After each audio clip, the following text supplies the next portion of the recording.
Jelang 100 hari masa kerja Kabinet Merah Putih, Presiden Prabowo Subianto menyampaikan keyakinannya bahwa Indonesia mampu mencapai target pertumbuhan ekonomi 8%.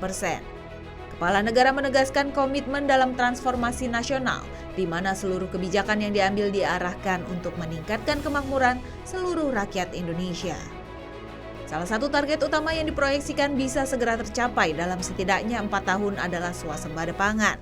Salah satu yang memegang peran krusial tentu adalah Kementerian Pekerjaan Umum untuk memastikan pembangunan infrastruktur pendukung mulai dari bendungan hingga jaringan irigasi. Di awal 2025 ada 6 bendungan yang tersebar di 5 provinsi untuk mendukung terwujudnya swasembada pangan, yaitu Bendungan Rukoh dan Keruto di Aceh, Bendungan Jelantah di Jawa Tengah, Bendungan Sidan di Bali, Bendungan Marangkayu di Kalimantan Timur, dan Bendungan Meninting di Nusa Tenggara Barat. Bendungan sebagai salah satu infrastruktur sumber daya air dengan peran penting dalam memastikan pasokan air ke jaringan-jaringan irigasi, baik irigasi primer, sekunder, maupun tersier hingga langsung ke sawah-sawah. Menteri Pekerjaan Umum Dodi Hanggodo menyebut sesuai arahan Presiden Prabowo, maka pada periode Kabinet Merah Putih ini, Kementerian PU akan lebih fokus pada peran transformatif. Lebih dari sekadar pembangunan infrastruktur, Kementerian akan menjadi enabler pertumbuhan ekonomi dengan target ICOR di bawah 6, mengentaskan kemiskinan menuju 0%, serta mendorong pertumbuhan ekonomi 8%. Ada 8 pilar utama untuk mewujudkan ini, yaitu dengan optimalisasi biaya dan aset, investasi infrastruktur, percepatan penyediaan akses infrastruktur dasar, penyerapan tenaga kerja, penguatan dukungan kawasan prioritas dan konektivitas, serta swasembada pangan.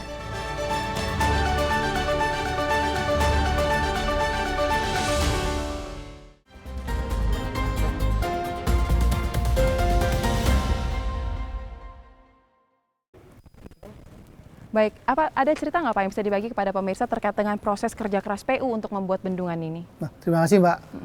Bendungan Jati Gede ini mengokupai buat 5.000-an hektar lah ya. Total semua 5.000 hektar.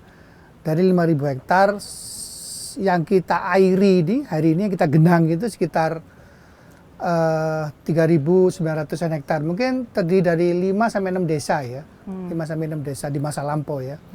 Bendungan ini sendiri diinisiasi oleh Presiden Soekarno. Tapi kemudian prosesnya agak sedikit lamban karena kesulitan pembebasan lahan.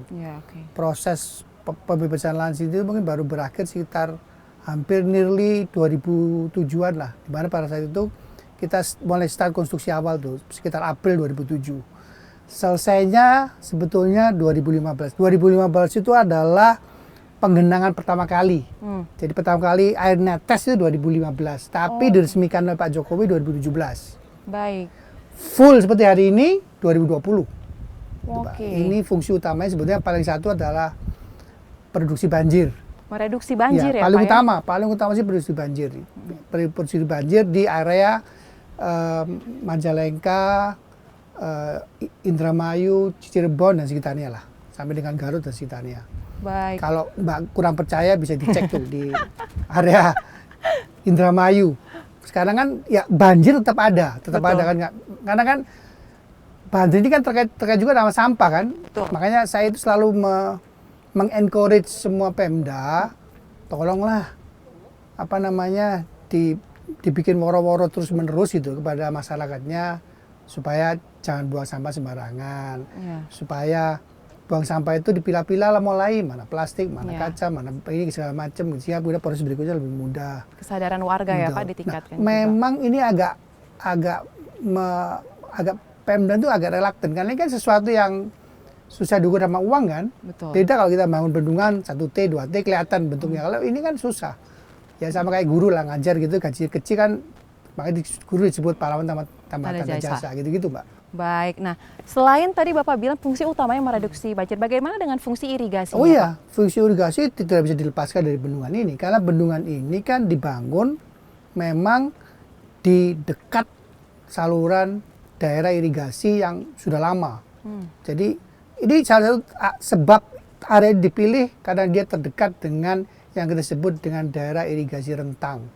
Daerah irigasi rentang itu mengairi sekitar 87.000 hektar sawah plus-plus lah. Wow. Dari sini ini menghasilkan sekitar 1,2 jutaan ton gabah kering panen per tahun. Baik. Nah, tapi kan kita sudah ngomong 20-30 tahun lalu, sehingga daerah irigasinya banyak sumbatan sana sini, banyak longsor sana sini, banyak bocor sana sini, kita mesti rehab sana sini. Ada rencana rehab di tahun 2025 ini juga.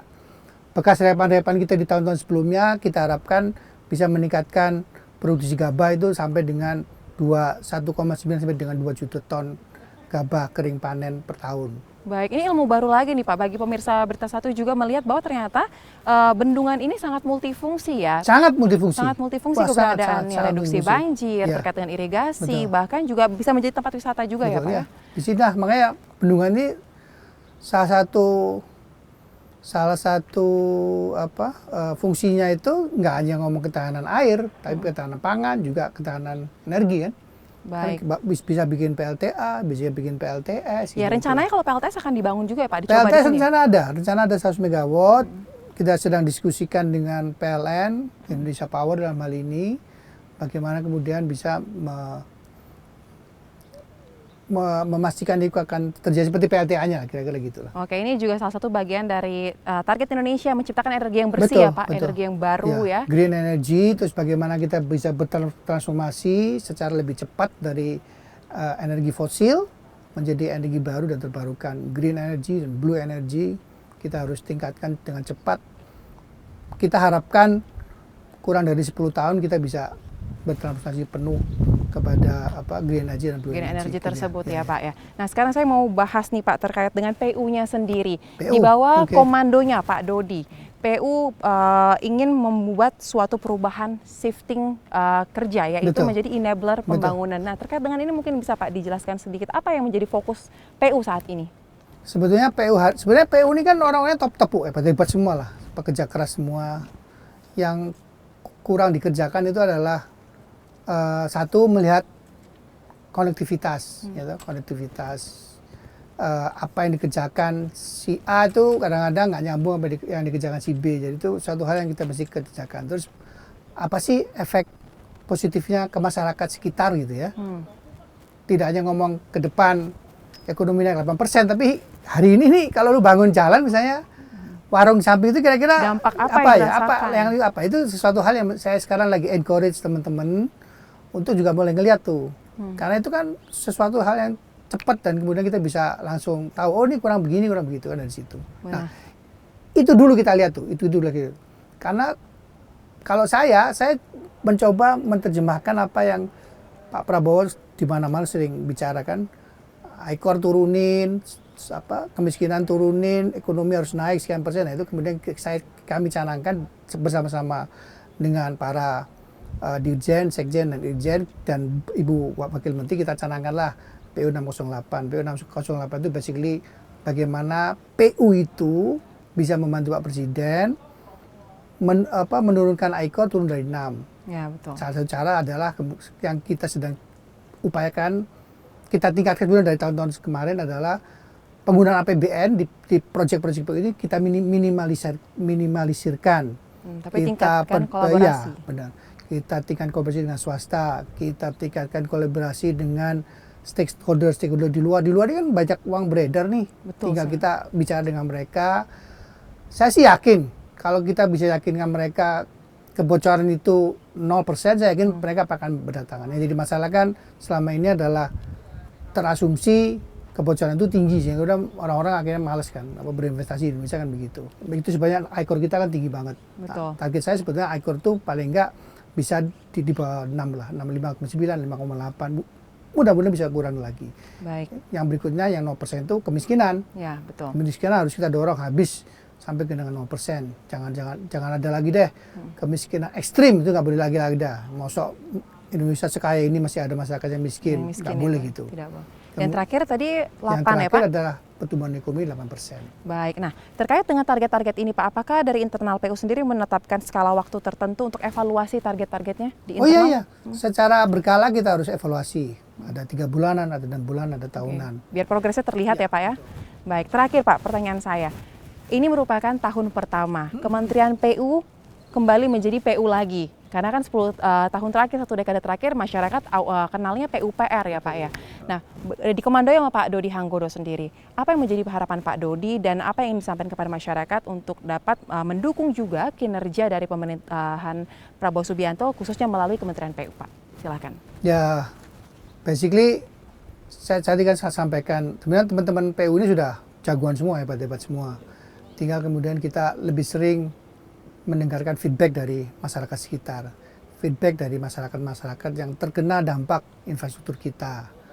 Feedback itu insya Allah bisa membuat kita lebih kuat lagi, lebih besar lagi. Nah ini salah satu hal yang makanya kan dalam beberapa kali kesempatan saya ke lapangan kan saya mesti ketemu dengan petani. Betul. Dan ketemu dengan petani saya upayakan tidak melibatkan pejabat setempat, karena sudah menemukan pejabat setempat saya tahu jadi diskusinya jadi nggak cair ya Pak? Cair, jadi lebih banyak basa-basinya. Saya nggak mau itulah. Okay. Saya ingin benar-benar mendapatkan masukan dari masyarakat. Saya selalu ngomong Bu, dalam setiap kali saya ke lapangan tuh marah boleh, asal jangan saya diludahin atau saya ditampar, kalau fisik janganlah gitu.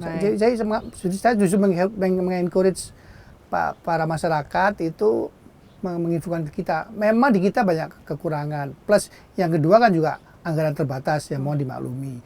Yang ketiga kan kita ini kan aturan banyak banget Bu. Jadi saya juga harus menjaga agar kita PU ini kerjanya di real governance yang tepat gitu loh. Kira gitu Bu. Baik, kita harapkan kinerja PU di bawah komando Pak Dodi ini dapat merealisasikan semua program yang disusun sehingga asta cita Presiden yang diharapkan oleh Presiden Prabowo Subianto dan Presiden dapat terrealisasi ya Pak, khususnya swasembada pangan dan juga pengentasan kemiskinan dan juga pemerataan ekonomi tersebut ya. Terima kasih Bapak Dodi telah menerima kami. Salam sehat Bapak. Dan pemirsa, inilah akhir dari berita satu spesial bersama dengan Menteri PU Dodi Hanggodo. Akhir kata saya Soza Hutapea atas nama seluruh kerabat kerja yang bertugas mengucapkan terima kasih atas atensi Anda. Sampai jumpa.